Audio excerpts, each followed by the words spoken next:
Hello and welcome to Categories Magazine. We can be found on the web at www.categories.com. My name is Jason J. Rock Houston. We're speaking with two of the members of the band Glamerica. Do you guys want to introduce yourselves?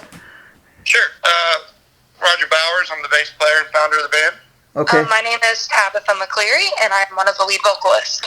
Nice to meet you, Tabetha and Rodger. And I was speaking to you kind of, through email yesterday, Rodger, to set up the interview because a reason we're talking to you today is you guys are going to be taking part in the CRUEFEST event in Hollywood at the Whiskey. I believe it's next weekend. So let's first talk about how you guys got involved in that event.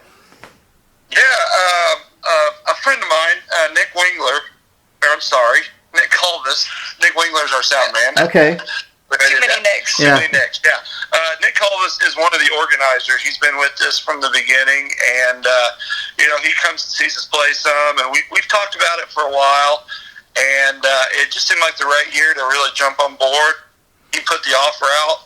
The band was all on board, and it's just kind of picked up steam from there. And it's pretty cool because this is, I didn't realize it's been going on this long. This is like the 19th year that they've done this charity event. And I understand from the money that's raised from the event that a lot of it goes to the Skylar Neil Memorial Fund, which of course is Motley Crue singer Vince Neil's young daughter. I think back in 1995, I think she was like 4 or 5 years old, died of stomach cancer. And they've been putting on this great annual event, kind of in her memory. And cool thing about it is I don't know how involved Vince or Motley Crue actually is in it, but I think it's put on by private people, so that's a cool thing, Yeah, I think so too. And I know they've raised a nice amount of money for that foundation. And there's another charity, and I apologize. Yeah. That they're doing this year, and I don't remember the name. I should know it, but I don't. That's all right. But I don't know how involved they've been. I know Vince's son has been at this. We've had some friends that have played with him there. And, I think they're very aware. They're obviously very busy people. Yeah. I mean, what I meant to say is, I'm sure there's someone involved, but I think initially the event kind of got started, by private donors and private people. And that's kind of a cool thing, I think, where, people just kind of wanting to kind of raise money for cancer research. It's a cool way to do it. Absolutely. It's hard to find anybody that's not been touched by cancer. Yeah. Our band definitely has. We have some, friends that we've lost from it. And, anytime we can jump in and do something that can, have a positive outcome, we definitely want to do that. Yeah, and I think the cool thing about that, too, is, music is one of those things that has a real power to kind of bring people together, and so I think that's the cool thing about an event like this. And, let's talk a little bit about the band Glamerica. How long has the band been together, Rodger? I started the band 9 years ago. Wow. Yeah. Realization right now. Yeah, it has been. Like, holy crap. We've had myself and my buddy Adam Lips, who passed away a few years back. Oh, wow. Started the band, and it's kind of grown from there. We've had a lot of different lineups and stuff, but I've stayed in it, and Tabitha has been in the band 8 years now. Yep. Oh wow, almost since the beginning, not quite, but so Tabitha, you're one of two singers. So how do you guys go about splitting up the vocals, deciding who's going to do what? So kind of we have the song, and if one singer is really drawn to it versus the other, the other singer, her name's Izzy, she's amazing, super talented, just a sweetheart. And so it's been really easy to just sit, talk about music with her, and our mindset on it is really similar. So, like, we can hear a song, Bon Jovi's Living on a Prayer. There's this story that comes into it. So we're like, let's make it a duet. Let's split the song in half. So cool. I like songs that. That we'll do that we turn it to a duet when it's normally, one lead. So that gives a different dynamic to the stage show as well, which is super fun for us to do. Yeah, what I dig about bands like that is like I've always like bands like Kiss, where there's more than one lead singer in the band. I mean, as an audience member, it makes it kind of fun for audience, that you're not getting the same person, as great as that may be in some of these bands I grew up on. But when you have more than one vocalist, it kind of keeps it interesting, keeps it fresh. I mean, you don't have, for one thing, as a vocalist, I imagine you don't have to do all the singing. Your voice doesn't get ripped, each performance. Yeah. Especially the music that we do. Trying to sing it for 4 hours by yourself, it can definitely get a little exhausting. So that's something that's also super cool. Both of our guitar players have stepped up and started singing too. So there are 4 people on stage singing all at one time, and it's super fun to have that back and forth and keep everyone on their toes, because they're like, who's going to sing next? Where's it going to come from? Yeah, I mean, you even look at a classic band like Van Halen. I mean, that was one of the key ingredients of their sound, their original sound. I mean, as great as David Lee Roth is as a frontman, I mean, you know, there's no denying Michael Anthony was the background sound of that band. Yeah, absolutely. He was the core of that vocal group, and you know, it's great to see him stepping out and even lead vocals with Sammy now. Yeah. Yeah. His background vocals were so underrated in the Van Halen years. Yeah, and how did you come to name the band Glamerica? I mean, I'm assuming because this is pretty much like, I guess, would you consider this a cover band, a tribute band? I think it's kind of a tribute to 80s rock. How would you describe it, Rodger? That's exactly how we called it, as a tribute to 80s rock. And first of all, I absolutely despise coming up with band names. It's the worst thing ever. Yeah. But we threw around so many when we started this.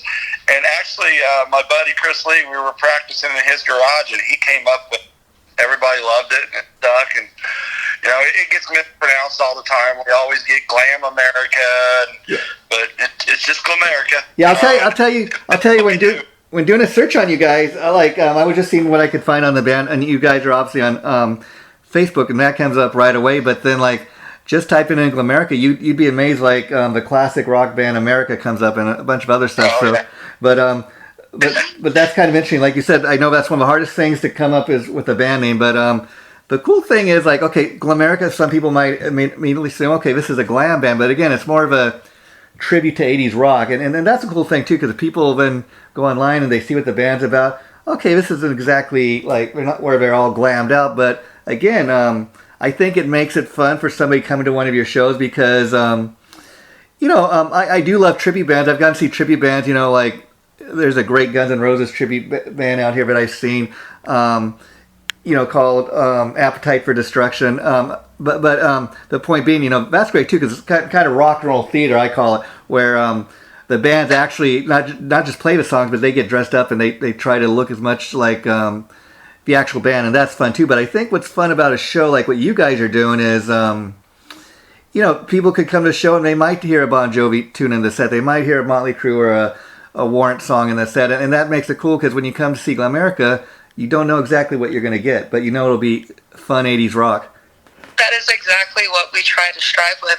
Every show is you're going to have a good time. You never know what's going to happen. We safely bring some of the craziness from the 80s out. Yeah, I mean, just as well as bringing a big part of that arena show, the energy, the pyro and confetti and whatever it might be, and there's just never a dull moment. We built this band with energy in mind, and some of the people that we have in the band with us are just constant motion and built. They're just born entertainers. Yeah, and and just even to kind of get people a better understanding, kind of the range of songs you guys do, is I went on your YouTube page, and you guys cover everything from you mentioned Bon Jovi, Guns N' Roses, Warrant. I even seen you guys doing a cover of Dio's Rainbow in the Dark. Wow, that's been a while. Yeah, but I'm just saying that's kind of a wide range of what people are going to get. Yeah, what we do is probably 75% hair bands. Yeah. That era. We throw in a Journey or an Outfield or some Prince here and there, just to kind of keep you on your toes and, kind of spread the audience that we're reaching. Yeah, it's a show like that would be great fun, and at the same time, who are some of the bass players, Rodger, that really influenced you when you were growing up? Dickie Six, definitely. Yeah. I remember being 11 years old and getting my hands on Shout at the Devil and thought that was the greatest thing I'd ever seen, At that time, it was Cyndi Lauper and Huey Lewis and bands like that. And, I love music, and I grew up in a musical family. Motley Crue just, oh, wow, what is this, Yeah, Nicky Sixx, especially back in the day, he's such a visionary, even to this day. He was let's be honest, he was the focal point of Motley Crue. It was kind of a glammed up version of The Who, and I say that because you know, when you're young kids and you're buying the records and first discovering these great bands, like, you know, you probably think, like I know I did back in the day, that, oh, Vince Neil's a singer, he must write all these great songs. No, he's just kind of the voice of the band. Nicky wrote all those great songs we grew up on, you know? Yeah, and absolutely. And watching Nicky's writing grow through the albums, you know, Theater Pain, Girls, Girls, Girls, you know, I think he really hit a zenith when he did Dr. Feelgood. Oh, yeah, no doubt. You know, and then even today, some of the stuff he does, you know, 6 a.m. and some of the other bands, the LA Rats and things like that. Yeah. His writing is just phenomenal. I got to even say the 6 a.m. stuff. I really love that stuff too. And what really impressed me the most is while most people might expect, okay, he's going to do a new band and it's going to sound a lot like Motley Crue, that's not what he did. He's like, okay, no, this is totally different indie. It's going to be a different sound. And he was still able to be successful with it. Yeah, I think so. I really think if Karabi had stuck around, that's kind of the direction they were going. Yeah. They were trying to really... I know Tommy brings in a lot of the industrial and hip-hop influences there. And I think that was kind of where they were headed with that Motley Crue album. Yeah, I mean, I love that Karabi album. I mean, as much of a Vince fan as I am. And it's funny that, like, you know, almost 30 years later, after that album came out, people are having a new appreciation for it. I mean, I know a few years ago, John put out this live album of it where he played the whole album in its entirety, and it's a pretty cool thing that he did. And so, you know, it's just amazing because I think John Karabi, I mean, and if it wasn't for Motley Crue, I probably never would have discovered him, but what a huge talent he was. Yeah, absolutely. And I think a lot of people just wrote off that album because it wasn't Vince. And, you know, when they actually gave it a chance, they saw what a great album it is. But, you know, as far as other albums and bass players, you know, I remember Quiet Riot when they blew up, Rat when they blew up, you know, all these bands that are, you know, came out of the Sunset Strip and the Whiskey and the Troubadour and Gazaris, you know, I was a kid and just idolizing that. You know, I had the posters all over my walls, and you know, I bought every album I could get my hands on, and you know. Rat's another one of my favorite bands too. I mean, they came up on the same scene as Motley, but never quite blew up as huge as Motley. I think, unfortunately, that was because of, you know, all the dysfunction within that band. But I mean, again, like, you know, a couple of years ago they did that Geico commercial and amazingly round and round, you know, hit the charts again because of that.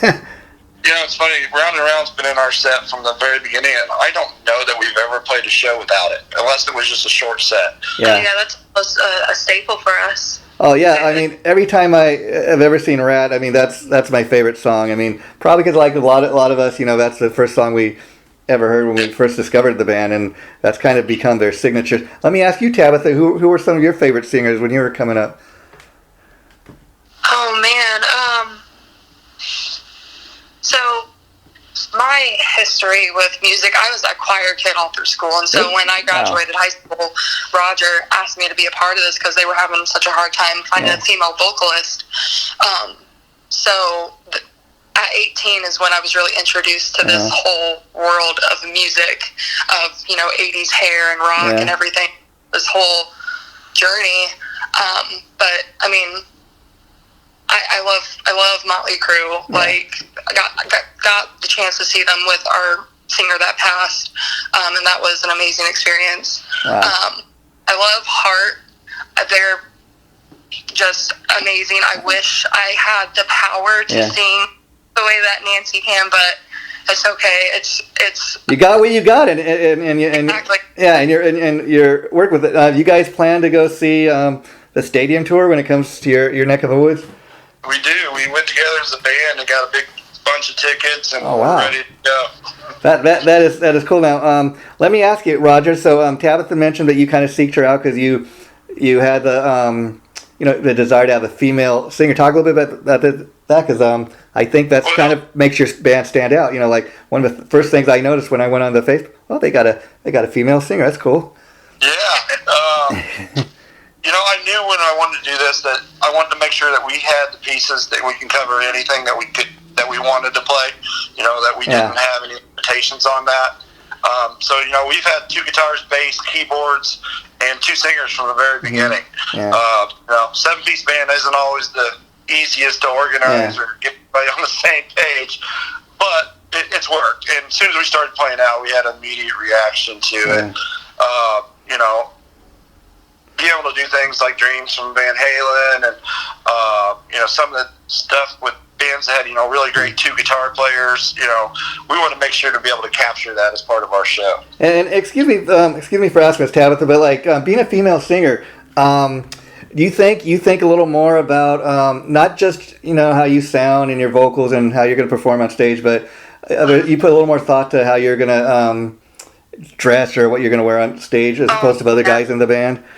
When I first joined, I mean, I had 40 songs that I had to learn that I'd never heard before in my life. Wow. But sitting there, I was like, I have to look the part too. I just can't sing this stuff. Yeah. So I spent so much money on wardrobe, and my sisters, they're at the point now, they're like, Tabetha, you can, you know, you don't always have to dress like you're an 80s rock star. And I'm like, at the core, I am. But yeah. Well, I like I said, I was pretty impressed with what I saw as far as photos. I mean, professionally, you guys are just you seem to have the sound. You got a look. I mean, I think anybody goes to see your show, if they are a fan of like 80s style rock, they're gonna love it. And let's be honest, the type of songs you guys put in your set list. I mean, not only is anybody who's 80 rock fan gonna love that, but I think what makes it fun is, let's be honest, I can speak for myself and probably you guys. That's like that music's the soundtrack of our lives. I mean, if I was to go see a show like that, I'd be like, yes, you know, they did a Motley Crue song, yes, they did Warrant, yes, they did all the bands I grew up on, you know, and I think that's what makes a band like this so special. Well, I appreciate that. I've kind of always been the song boss and the ones that everybody gets mad at when I shoot down a song idea. But, you know, I think, and my rule of thumb, and Tabitha can swear to this, has always been, if the girls down front can't sing me every word back, we're going to be playing it. Yeah, and let me ask Tabetha, being that you're one of the singers, I would think too, like if they had let's say 2 male singers, there'd be a little more pressure. Let's say like if you're doing a Warrant song to sound dead on like Janie Lane, where being a female singer, you can kind of just do your thing. There's not as much pressure. Maybe audience isn't expecting you to sound like Janie Lane or Vince Neil. You can kind of just do your thing. Do you kind of agree with that? Oh yeah, no. I sing "Girls, Girls, Girls" by Motley Crue. Yeah, I seen that. That's pretty cool. Yeah. Every time that song starts, and I start honestly just wailing on it, the look that is on everyone's face every single time. Yeah. Because it's not expected. Yeah. And then they're excited because they're like, holy crap, they're actually playing this song. I get to rock out to this song with a full band right here, right in my face. So yeah, it's a really cool learning point when listening to, because a lot of these songs that we do, they are male leads, and they are these amazing vocalists who can sing all these insane notes, and finding a way to adapt it and still make it rock. And then the other things too, I seen you guys did a performance of Cherry Pie. I don't know if you've done that since you've been in the band, Tabetha, but that's too like that. I could really see you kind of doing a song like that to get the audience on their feet. Oh yeah. Yeah, and there's certain go-to songs that you know are going to work every night. You know, the Cherry Pie, Pour Some Sugar on Me, Girls, Girls, Girls. Sweet Child of Mine. Sweet Child of Mine, still to this day, you know. As many bands play it, and you know it's in everybody's set, but it still works. It gets everyone excited every single time. And like we said, you guys are pretty much kind of an '80s rock tribute. But you ever try to sneak anything like "Smoke on the Water" into a set or something like that from the '70s? We've done some odd things, like our Halloween shows. We always try to do something different. Yeah. You know, we've done whole sets from Kiss and Journey. Oh, cool. Poison. We did a whole Motley Crue set one time, which was like 15 straight Motley Crue songs. Yeah. But as far as 70 songs, you know, we'll sneak some influences in. We'll do a bit of Whole Lot of Love, or Took Me All Night Long, or Running with the Devil. You know, the bands that, you know, while it was technically 70s, you know, they were definitely an influence and part of the 80s. Oh, sure. I mean, that makes sense. And, you know, so like when you did the all Kiss show, do you guys get made up like Kiss, or just kind of put on a great rock show? With 7 of us, we couldn't figure out who everybody was going to be. Yeah, that makes sense. but see, Kiss is one of my all-time favorite bands too, because I think what Kiss has had, besides, people think, oh, the look, the makeup, it's a gimmick, and let's be honest, it was back in the day, but that's part of the reason people go see. They put on the ultimate rock show, but I think more than anything, what makes a Kiss show great is they've just got great songs. I mean, it doesn't matter if you're playing Cold Gin or Rock and Roll All Night. Great songs all around. I mean, those guys knew how to write songs. When we did our Kiss set, we did a lot of the 80s stuff, On Fire and that type of things from Animalize and those albums. Well, I could see that a band like this, that would fit into, the set. But even take something like Heaven's on Fire. I mean, for its day, that was all over MTV, Oh, yeah, absolutely. I mean, the early days, hair bands jumped on that MTV bandwagon right away and, really ran with it. And, Headbangers Ball became such an icon of the era. Oh, yeah. And how many people my age, stayed up Saturday night just to watch Headbangers, or came home early to watch it. I mean, that's the thing. Back in the day, I was just doing some research on this, because the Headbangers Ball was only, I think, on for maybe 4 or 5 years. They only played music actually on MTV for 14 years. I seen something about that on Facebook recently. MTV's celebrating its 40th anniversary, while it's more of a real TV network where they play actual sitcoms and stuff now. Which is a shame what it's become, but the point being, like you said, I remember back in the day, every Saturday tuning into Headbangers Ball, I'd stay up from 12 to 3 a.m. because that's the only time you'd see any of the stuff we grew up on. Because it wasn't even considered mainstream. They played more pop stuff during the day, and if you wanted to see your metal and hard rock, you'd have to tune in for those 3 hours once a week. You'd get your Bon Jovi and Def Leppard throughout the day. Yeah, because they were kind of considered pop. Were people bands, and Anthrax or Megadeth or hell, even Metallica when the one video came out, you had to watch our Headbangers. How many bands, the Bang Tangos and the Warrants and even bands like Trickster, that was the only place you were going to see them. Yeah. Well, even Warrant, I like some of their, I mean, let's be honest, probably the bulk of people like the first 3 Warrant albums. I mean, that's all the stuff that's played on the radio. If you go to a Warrant show, that's what they're going to probably play for most of the stuff because that's what people like. But, after the 3rd album, people kind of forgot about Warrant, like they didn't exist. And it's kind of sad, but yeah, it is what it is. And luckily for those guys, sadly, Janie Lane's no longer amongst us, but he wrote some great songs, so those guys are still out there doing the Warrant thing, and people are kind of loving it. They got a great vocalist in Robert Mason. He can kind of replicate what Janie did. Yeah, absolutely. It's a kind of a neat dynamic seeing some of these bands with different singers now, and the Dizzy Pearl effect that he's been in every band. And but Skid Row's, their new guy looks amazing. They're almost like a different band. Yeah, the only thing I say about Skid Row, I'm kind of waiting to get their new album just to see what it kind of sounds like. But interesting thing about Skid Row, they've gone through 6 or 7 singers, and it's kind of like by the time you like the current singer, you don't know if he's going to be in the band much longer. This kid's young, but man, he's got some pipes, so I'm hoping it works out. Yeah, I hope so. And now I want to ask you guys about this CRUEFEST that you guys are taking part in next week. Now, you mentioned all these great bands like Van Halen and Motley Crue that you were influenced by.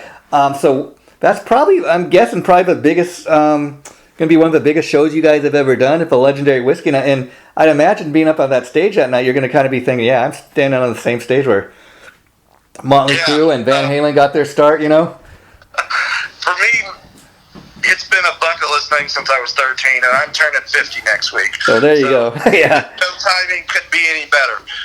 It's my 50th birthday, and without a doubt, it's the biggest show we've ever played. I think Nick and the whole CRUEFEST team, and he literally just broke out in chills. Yeah. He's so excited. I mean, I've heard him talk about this venue my whole life, and the fact to experience it with him, blessed is an understatement. I can't even put into words how lucky I personally feel to experience this and get to be a part of such an amazing event. And to get to do it with some of the band members that we have now, we've really become a tight group. We always throw out the word glam fam from the Glamerica thing, but but it truly is. When we're not playing, a lot of times we're doing things together, or we're at each other's houses and hanging out, and we just truly enjoy being around each other. We've had a great tour this summer and got to play some amazing gigs, and this one's definitely the icing on the cake. So we're so excited, and to be there with some of those other bands. Motley Crue's there. We've done shows with them, and to see the guy from Steelheart is going to be phenomenal. And I think he's going to have a really good band with him. To see him do the whole Steel Dragon thing is going to be pretty cool. Yeah, and the interesting thing about that, talking a little bit about the legendary Whiskey A Go-Go, and what a great club and all the history that's there. Because of all this COVID stuff, about a year ago, I live here in Los Angeles, and it was very sad. Like a lot of places, we were horribly locked down, and they weren't allowing anybody to go out. You couldn't go to any concerts, and there was for a talk because the governor here, he was really getting serious about not allowing any more live concerts in California. Luckily, he didn't come to that, but there was some serious talk about the Whiskey and places like the Roxy, legendary clubs here, getting shut down for good, just because you can imagine not doing anything for 2 years. They lost a lot of revenue, but thank God it's starting to come back, Yeah, and we noticed that. We were lucky. We played through most of the pandemic. Yeah. We did a lot of more things, and we got creative with some things. I can't imagine, I have friends that own bars and nightclubs, and it was all they could do just to keep the doors open. And, for legendary places like the Whiskey and Troubadour and the Viper Room, to not have that income coming in, and, everybody still got expenses. So, thank God they survived, because they're important to the rock scene. CBGB's is gone, in my opinion, CBGB's and Whiskey A Go-Go are the two most important rock clubs of all time. Yeah. So, at least we still have the Whiskey. Thank God. Yeah, I mean, they're on opposite coasts, but, they're both equally as important just because in the history of music. And, what I really dig about the CRUEFEST is I was looking on, I just kind of accidentally came across the Facebook page yesterday. And then that's when I contacted you guys about doing today's interview. And what's cool is it's a CRUEFEST, and like I said, we're raising money in memory of Vince Neil's late daughter, Skylar, and for cancer research and that. But you would think it's something called CRUEFEST, okay, it's going to be a bunch of Motley Crue tribute bands or Motley themed kind of bands, and it's not really that. It's a lot of great bands. I mean, I seen they have an all female Aerosmith tribute, Ragdolls. They have a Motley 2 tribute, so I think we're going to have a little something for everybody there, which is kind of a cool thing. Yeah, I think Nick and the team's done a great job of putting the show together, and we're excited to see the other bands, not just Oh, of course, yeah. I mean, you guys are part of this great event, great annual event, great show, and next year's gonna be the 20th anniversary, so they're gonna try to top this year's event with that. But with that being said, like you said, your friend Nick kind of reached out to you. Was that pretty much how you got the gig? Did you have to send any video or any kind of audition process for this? Fortunately, he lives local to us, so he knows what you guys. He's seen our show multiple times, and he knew who we were. And like I said, we had talked about it a few times over the years, and it was just never the right time. So when he made the offer this year, we jumped on it. Not just a great cause, but let's be honest, a great exposure for the band, right? Yeah. I mean, probably great exposure for your band. I mean, imagine. Yeah. And where are you guys from? Central Indiana area. We kind of play all around the area and the region, but we're focused here in Indianapolis. And so this is probably the farthest you guys have ever done a show, right? But without a doubt. We're all piling on an airplane Wednesday and coming out, and we're going to spend a few days in Hollywood. And we got a house up in Hollywood Hills, and we're going to make the best of it. And final question, Nick. I was curious. Again, doing a band like this where you're covering like all the great music we grew up on, like I said, that's really the soundtrack to so many people's lives. But as a musician, did you ever do the original music thing? Ever have a desire to? I have. I was in an original band for years. Had some moderate success. Yeah. And that's something that Glam has just started dipping its toe into. In the original. We headline this music festival every year called Summer Bash, Indiana. Wonderful event, 2 days of 17 bands, and free food, free drink, the whole thing. But that whole team and the people that go to that event have become so important to us and family to us that we wrote a song for the festival this year, and that was kind of our first original, but I'm pretty sure it won't be our last. Yeah, and I think, you know, what you guys could even do is, like, you could continue doing what you do, like you said, and maybe, like, sneak in a few originals from time to time. You know, maybe if you write enough original material to even, like, put out a 4 or 5 song, you know, EP on CD or something. It'd be just a great way to market the band. But, you know, again, I understand why you do it the way you do, because let's be honest, I mean, if you were to do all original material, people come to your show, and as great as the band might be, nobody's going to know, you know, those songs. I mean, I remember seeing an interview with Lars Ulrich where he said, you know, a lot of, in Metallica's early days, when they play club shows, they do like a lot of the European metal cover tunes in their set, and people never heard the tunes, and they're like, oh, these must be originals. And he said, no, these are done by other bands that were first made famous. So that's, you know, I understand why you do what you do, because people come, the soundtrack to their lives. Oh yeah, I love Warrant, I love Motley Crue, I love Van Halen, you know. And how many cover songs were part of the 80s? I mean, Van Halen started off as a cover band, you know, down in Pasadena.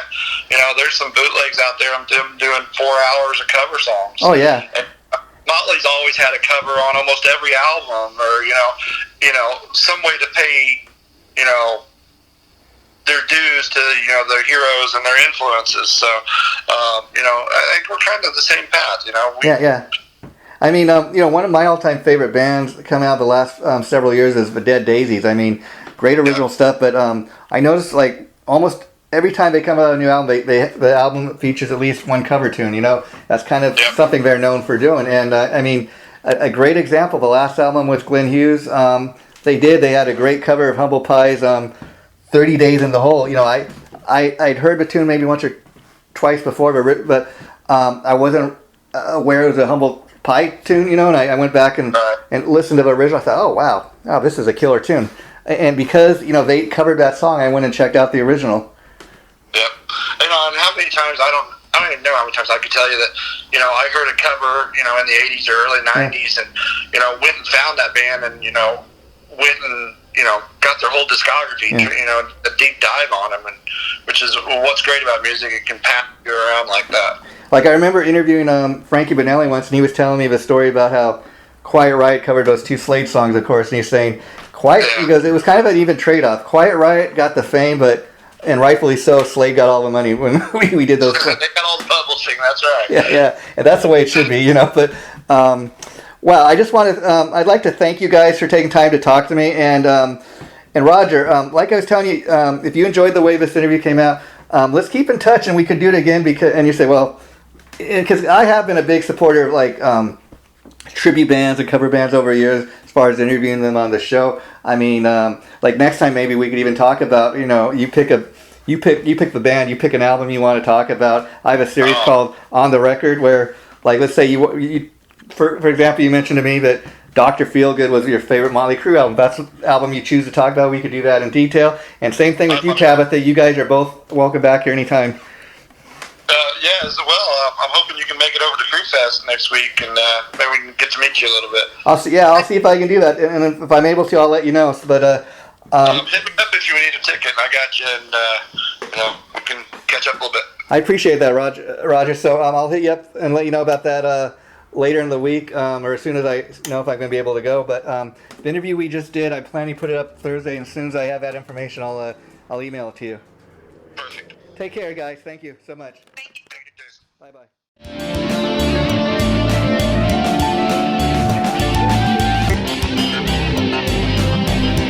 Chaotic Riff Magazine.